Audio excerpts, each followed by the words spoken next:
fast check. I'm going to do a really fast check right quick on this here live. Y'all know how it works. I got to put it on public so that I can see your responses. This is going to be a rant, but not like an angry rant. This is going to be more of a discussion type of rant about the fact that people don't care about teachers. So what do I mean by that? Let's dig in. Y'all, everybody's really anxious to get rid of their children. They are so anxious to send them back to school into what is only known as a cesspool of disease.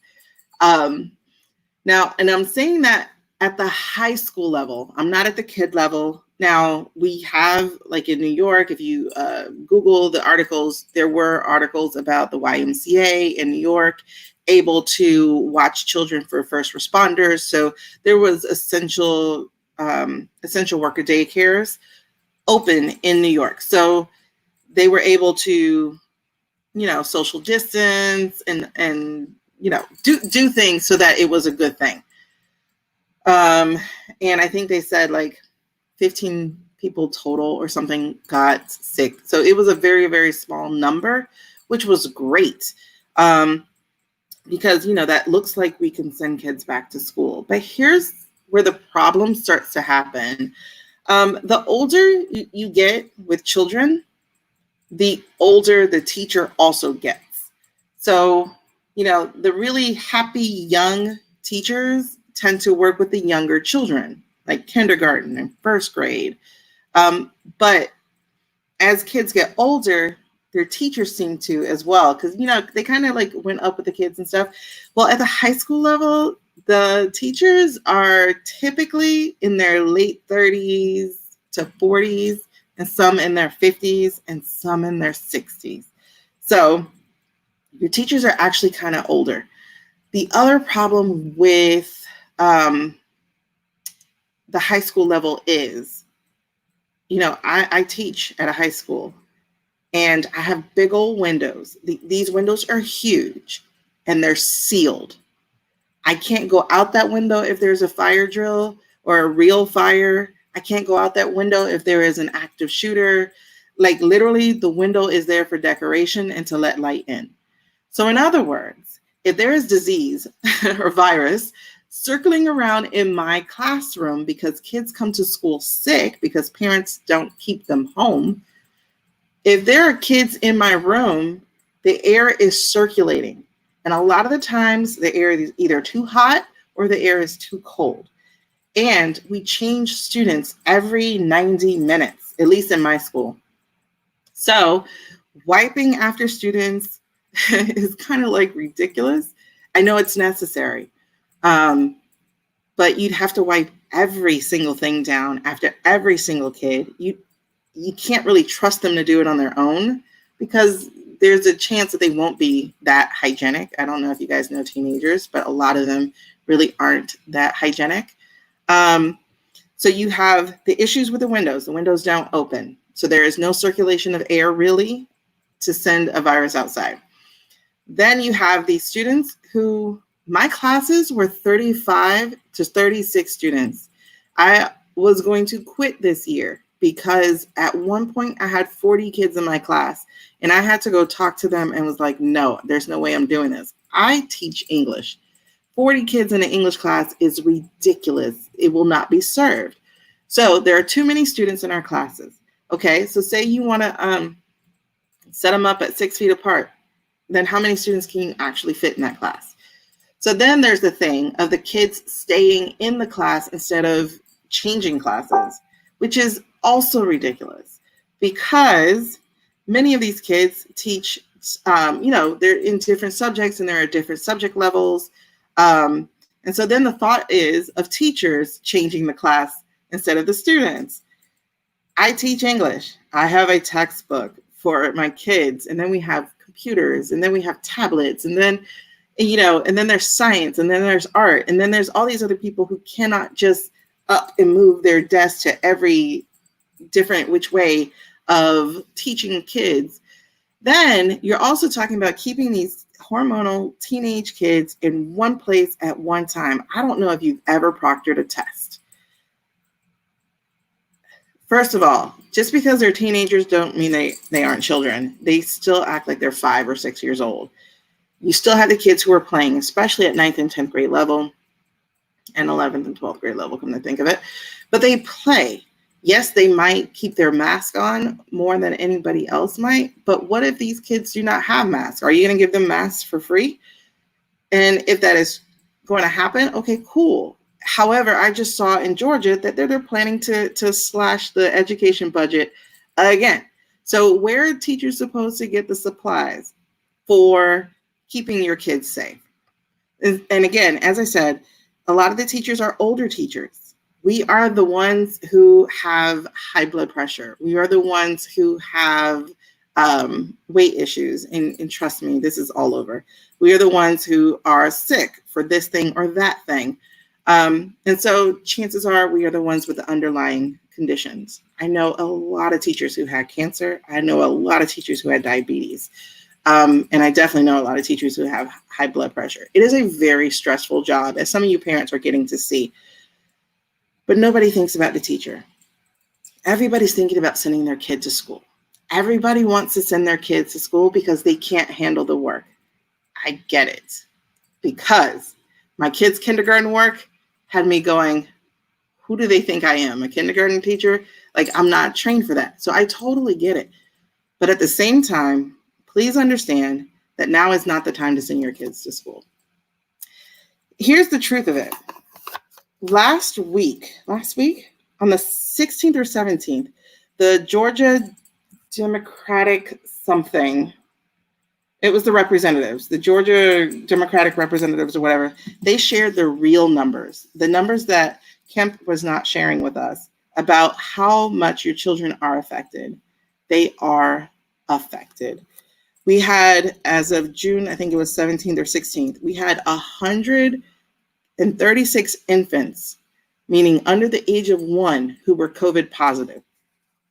We had 377 kids who were ages 1 to 4 who were COVID positive. We had 537 kids who were ages 5 to 9. So now we're getting into school age, ages 5 to 9 who were COVID positive. And then we had, for the ages that I teach, or the older ages, 10 through 17, we had 1,648 COVID positive kids. So for them to tell you that your kids do not get affected, for them to tell you that kids can shake it off, that is a blatant lie. Do they get infected at the same rate as, say, a teacher who has underlying conditions? No. But do they bring it to the teacher who has underlying conditions? Yes. Now, in February, I actually had coronavirus. I got it on February 14th, so Valentine's Day. I'm not sure if I brought it home from school to my kids. I worked in Fulton County. Or one of my kids brought it to me, because my son actually got sick the day before me. He was very lethargic. He had a negative flu test. This is before we knew about coronavirus. I had a negative flu test. I got put on an inhaler. I've never had an inhaler before. Matter of fact, where's my inhaler? Here you go, guys. I never had an inhaler before. And is there any information on here? No. And so you can see, hold on, can you see? The date, I don't know if the date will show. But anyway, it says February 16th, because that's when I finally made it to a doctor. February 16th, I got an inhaler because I had coronavirus in February. And guess what? I tested negative for the antibodies, which means I'm not immune.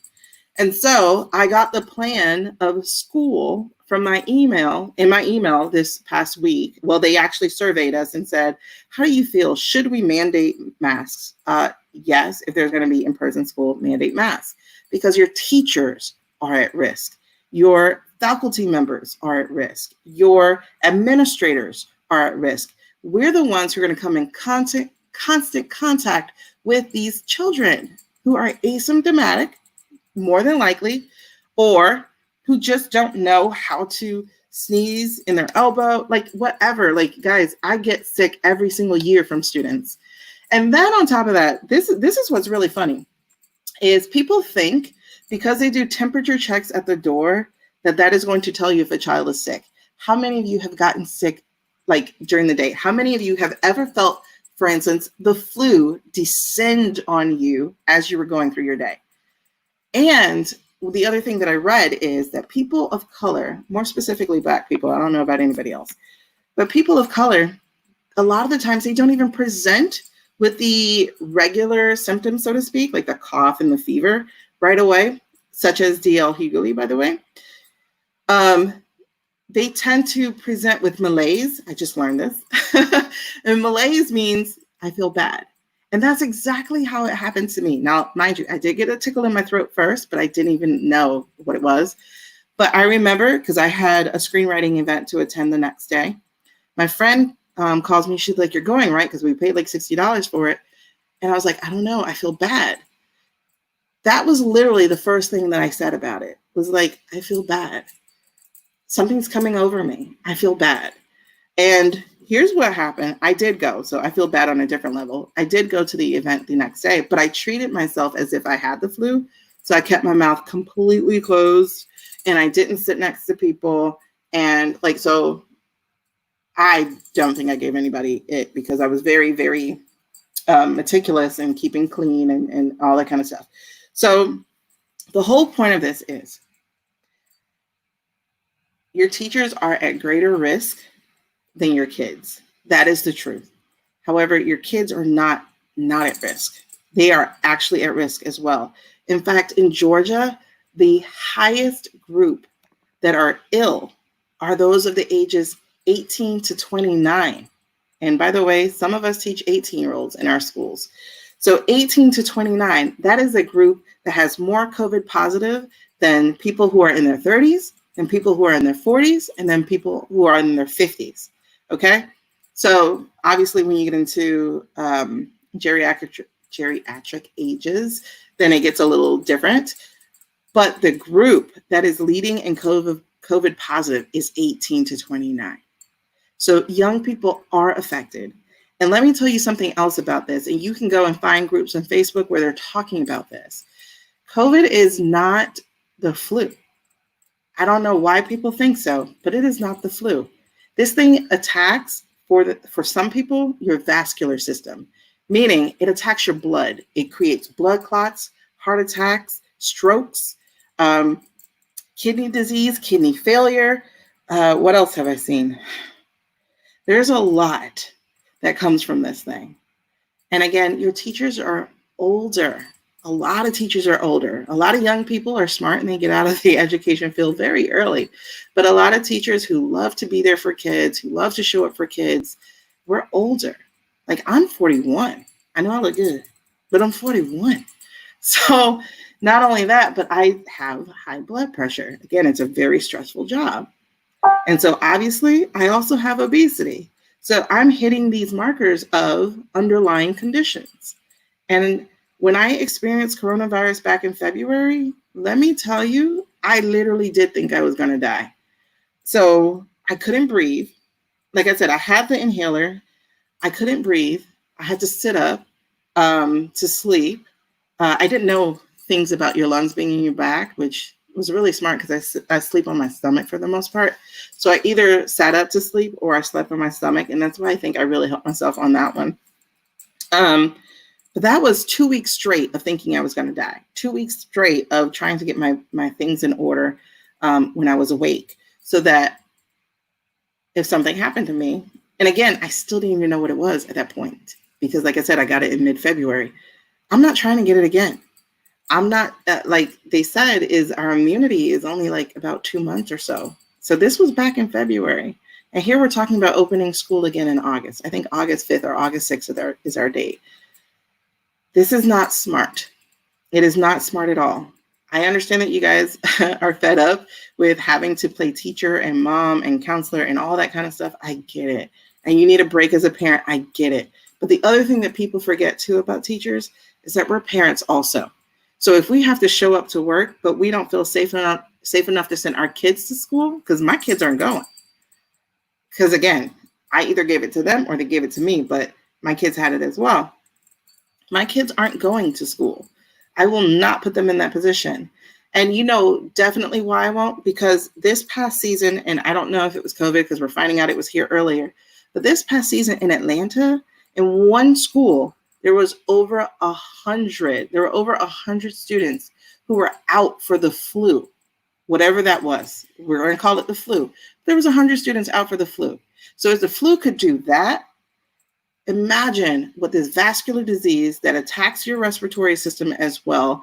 And the other thing too is like a lot of people have walking pneumonia. Like we don't even know. This thing is so smart. This is a really smart virus.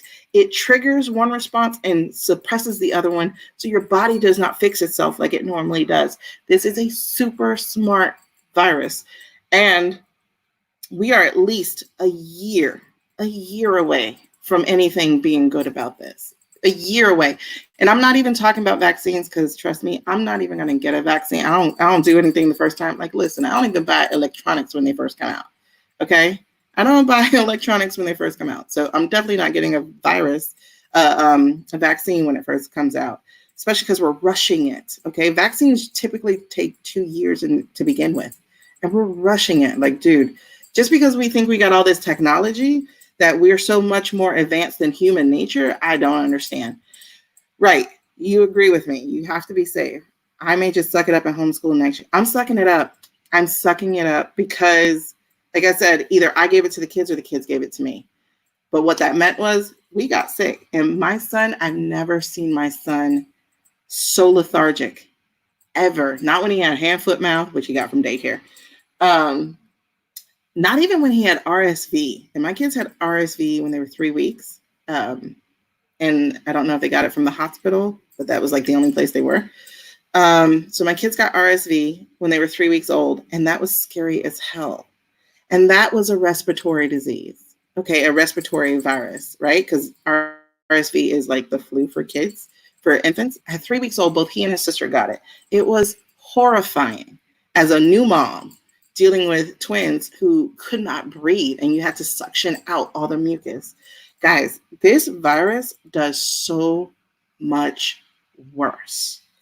And you get to the point where I could still taste, which was really interesting to me, because that actually triggered me, was that I was like, I haven't lost my taste, because when I get the flu or when I get a cold, my taste and smell goes away right away. And I'm sitting here like, I can still taste, but I wasn't even hungry. I lost 10 pounds in a week, guys.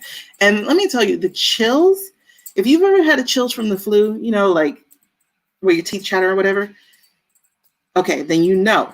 But the chills for coronavirus was like that on steroids. Like I thought I was going to vibrate off the bed. It was so bad. And get this, I never actually had a high fever. My fever never went over 99. Now, mind you, to me, that's 100 for me because I'm usually 97. D.L. Hughley, or however you pronounce his last name, he said he never had a fever, because you cannot assume anymore. Like people think, oh, you got to have a cough, you have to have a fever. That's not even true anymore. That's not even true. The list for your symptoms is growing. And all he had was exhaustion and dehydration. Why? Because you don't want to eat or drink. Like you don't have a taste for anything. And the the exhaustion is because you don't know it. You actually do not know it. But this thing is affecting your oxygen levels in your blood. You don't even know it. And it's really funny because they talked about how the type of pneumonia that you have with this, you should be like gasping for breath. Not when you have it the worst, but there were people that they had to immediately put on a vent who were still up and talking, but their levels were down in like the 80s. This thing is weird, and it is super smart. So Delmar says there's going to be so much backtrack. There really is. I don't even understand why we're opening. Like seriously, they should be closed for the first half of the school year and redetermined for the second half. And I'm going to tell you the second half, they'll be closed too, because guess what? It's flu season around that time, and the cold air holds the virus, suspends the virus, and so it spends. It has a longer hang time, so you can walk into somebody's virus cloud right afterwards. So this is just really ridiculous. Yeah, it's going to be a lack of common sense. We already see it. Oh my God, masks are against my constitutional right. To what? Your constitutional right to what? Okay. Yeah. And I get you. Like, I totally get being unqualified to teach, which is like I think people are starting to understand that teachers are more than babysitters right now, because there really is a qualification. Even a teacher, it takes them 5 years to become great teachers, or even good teachers. It took me about 7 years to become a great teacher. Mind you, I was kicking and screaming the whole first few years because I didn't actually want to be one. But yeah, they are totally rushing the vaccine. It makes no sense. But your teachers, like, I don't know if people think that students teach themselves. Like, they don't, like when they go to school, they just stay there. Like, I don't know, maybe they watch Disney movies and where the kids are like leading well-rounded lives like adults. Maybe that's what's going on. Maybe people are watching too much Nickelodeon and Disney Channel, and they just assume kids go to school and teach themselves. But last I learned, there are older people in that building, and a fever is not an indicator. So even though we are checking kids when they get on buses, even though we're checking kids before they enter the school, have y'all ever been okay? Like, you started the day great. Like, I know this a lot because as a teacher, I get sick when the kids come to school sick, which they do because your parents don't keep them at home. But anyway, so I will start the day totally great, and I will keep going because adrenaline is pumping. At the minute I sit down, I feel like this weight just come over me. It's like, hey girl, you're sick. I'm like, oh my God, no, I'm not sick. I can't be sick. Like, have you ever gotten sick midday? You don't wake up sick. You don't have to wake up sick. Like, it just comes on. Like, has that ever happened to any of you? Because I know it's happened to me. Like, you just not wake up. You just start to descend into being sick. Like, that has happened to me. And it just doesn't make sense to me at all for what we're doing. It just doesn't make sense, because I think flu season starts September anyway. So why are we rushing to school in August to then have to leave school by September, October? Like, how much learning are they actually going to get in that time? Especially since the way school has been set up, those first few weeks are all about, let's see where you are. Let's benchmark test you. So they're not learning in the first place. It's just ridiculous. I mean, the only thing I can think of that could be any benefit at all is that at least they go to school for the first week or two to get their devices and then go back home. Like, that's the only thing that makes sense to me. Hello. But yeah, so those are my thoughts. So basically, yeah, they do. Delmar just said, I think a lot of parents misclassify teachers as babysitters. I can only imagine what happens with parents out there who always gave teachers a hard time about their kids with disciplinary issues. Yeah, I hope they learned. Evil smile. But seriously, no, you can't ask a political question. Seriously, the question on this is like, oh my God, you just threw me off. What was I going to say? Yeah, we're just totally not babysitters. Like, that's not what we do. And then on top of that, like, if you can't handle 2 kids or 4 kids, can you handle 35 like we do? And then 35 teenagers with phones.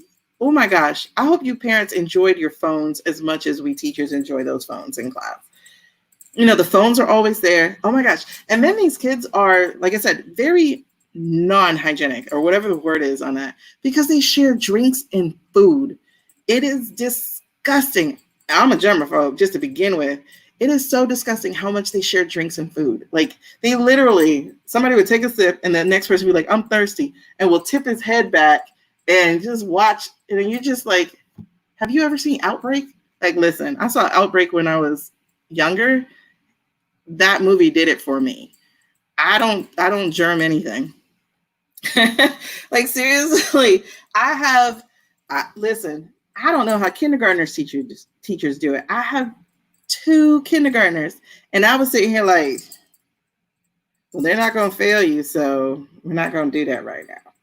No, I'm serious. So I would be like, okay, just do a page. Okay, just read a book. Like, because at some point I was like, what's the point? Like they were sending home all this new stuff. I can't teach the new stuff. I don't know how to teach kindergartners. Yeah, I've seen parents with 1 kid talking about they're going to pull their hair out. Okay, yeah. And then everybody's like, but my kids need socialization. Your kids don't really socialize in school either, by the way. They're always on their phone. Like, they're always on their phone. The only kids who get socialization are the ones who are in a team on a team or in a club. Those are the only kids who have socialization. And I'm not talking about little kids. Okay. Your teens are used to being on a screen. Trust me, because a lot of you let those be their babysitters anyway. So your teens are used to being on a screen. They still get their socialization that way as well. Okay. And what I also like about this time that a lot of parents didn't really notice, but like, you guys paid attention to your kids. You really did pay attention to your kids now. And as a teacher, I used to get essays about how these kids miss their parents. They were like, something happened when I turned 13. And I think it's really the lie that, oh my God, I have a teenager. This is going to be rough. And it's really, it doesn't have to be that way. But I had so many essays about kids who miss their parents. So hopefully you guys got to be real parents this time. That's my main complaint is like teachers are more susceptible to catching this virus with over 100 and something students a day. And a lot of us have underlying conditions. It just doesn't make sense to rush us back in. It really doesn't make sense to do that. And on top of that, we're also parents. As I said, I have 6-year-olds who are now first graders. If I have to go to work and my kids are homeschooling, how is that going to work? So it just doesn't make sense. Or if we're on this ridiculous schedule that people are talking about, is they go like a half the week and then stay home. Okay, if my kids go half the week, are they going the half when I go? And are they staying home when I stay home? Or are they on the different schedule? Like, that doesn't make sense. Like, who is sitting there making this stuff up? This stuff doesn't make sense. So I'm really hoping, I'm really hoping that in the next week, all of this arguing is just over. Like, coronavirus is going to say, sit your behind down, and the schools are going to go, we can't open. Because like I said, in Georgia, there are a lot of kids getting sick. There's a lot. Like I said, 136 infants as of June 16th, 136 infants, 377 toddlers, 537 5 through 9-year-olds, 1,648 10 through 17-year-olds. And that's the year that I teach. And the highest group, other than the geriatric group, the highest group are those who are 18 to 29. Your kids are getting sick. And what's happening is, and you guys, if you're not reading about this, I don't know what's happening. When they get the virus, if they get the virus, well, guys, we're really messing up. We're really messing up. Like our flat just went up. I'm going to say if they get the virus, best case scenario is they shake it off like a cold, because that has happened to some people. That would be fantastic. But like I said, I'm also in survivor groups. And even those who had a mild case, this thing comes back. They're actually figuring out that it's staying dormant inside of your saliva or maybe even your spine. So it's acting like the chicken pox, only you can get it more than once. So in some cases, it's been referred to as maybe like herpes, like it can get aggravated and reactivated. So it's not, apparently it's not that we're getting reinfected, it's that we're being reactivated. I'm not sure how true that is. Delmar just said God allowed it to be shut down and put on pause, and it ain't over either. We're not even out the first wave. Like, we're not out the first wave. and there are multiple pandemics and global events going on right now that people need to pay attention to. Yes, apparently, because a person who was leading a glitch group that I'm part of, she was actually sick in December with H1N1. I didn't even know that was still around. So you have H1N1, you have that one. There's another flu type thing, and then we have the flu to worry about, and then there's like something else that's out there. So it's just going to be a really bad mix of caca this fall. Yeah, like, listen, like, people are not talking to the teachers. I'm going to tell you straight up, because I went through it in February, I'm terrified to go back in a building. And because, listen, before I became a teacher, I was super healthy. I was a fat girl. Don't get it twisted. Your girl was thick, but I wasn't sick. And then I became a teacher. My very first year, I got the flu. I've never had the flu. I got the flu that put me down to the point where I had to tell my kids, wake me up, and give me something to drink. Because I think I'm going to die from this. Just keep waking me up. That's how bad it was. That happened to me 3 times as a teacher. What also happened to me 3 times as a teacher, I got strep throat. I've never had strep throat. I got it 3 times as a teacher. Why? Because I had students who came to school with this stuff. Other thing I also had pneumonia. Let me not say that, because apparently I had pneumonia when I was 8 months old. But as an adult, I've never had pneumonia. I also had, being a teacher, like, just really attacked my immune system. Let's put it that way. What else did I have? I had something else. I can't even remember what it was. So, and now I had coronavirus. I ain't trying to have it again. And I said I ain't. Because, like I said, there are people who got it again, or having it reactivated again. I don't have any antibodies, which means I don't have any immunity to this at all. So I could get it again, especially because there's like 9 or 10 strains out there. So I could get it again. It's just like the flu, where you can get one strain and then you get the other strain. And what's really interesting is this past season, my daughter had flu A, flu B, and then flu A again in the space of November, December, and February, right? So to have people tell you that you build immunity, to have people tell you you can't get it again, all of this is lies. We're learning this stuff. We're learning about this virus every single day. And the things that we're learning about this virus are scary. And it's not because people are trying to scare you. That's really not what it's about. It's about you being safe for you, but you also being safe for those around you. Guys, it's just about respect. Like, see each other as human beings. In Florida, they just hit like 30,000 new cases over like 6 days, or over like a week, right? And the Florida death rate, and death is the worst that you can get, but there's a lot of other things that you can get as well. But the Florida death rate is 13%. That means that out of the new cases, that's 3,900 people who will not be here at the end of this year. That's insane. All you have to do is wear a mask, stay home, social distance, and don't just, it's family. No, if they don't live in your house, they don't come in your house, okay? Tilmar says, I'm about to be meditating on Psalm 91. Yeah, because it's way too much. Oh my God, like, seriously? I don't even have enough brain space anymore with how much is going on. It's way too much going on. This area is expecting a dust storm all the way from the Sahara Desert to hit next week. I think it's already like coming here, because I have a lot of friends who have asthma who are getting irritated. Yeah. See, it already hit Puerto Rico and I believe the edges of the southern region. Yeah, my friend, she's in Texas. Another friend of mine is in North Carolina or something. So their allergies are being irritated.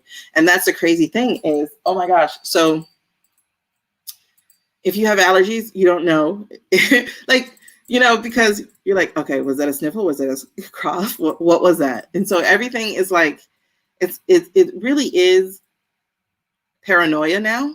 because it's like, oh, I had a cough. Oh my God, what is this? And then on top of that, you have normal life and normal things that happen in normal life.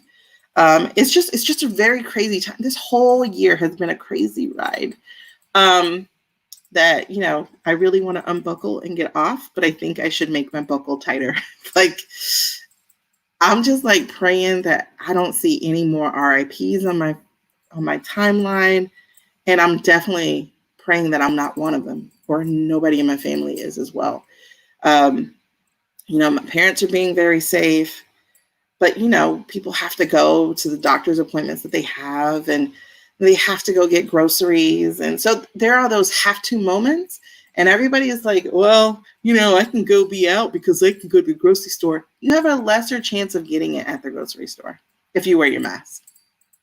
You have a lesser chance of getting it at a grocery store than, say, a bar, and I'm in travel groups and people are like, well, YOLO, you only live once. I'm like, yeah, but it can take you a long time to die, because this thing is like, there are people I know who are on their 3rd month of dealing with this.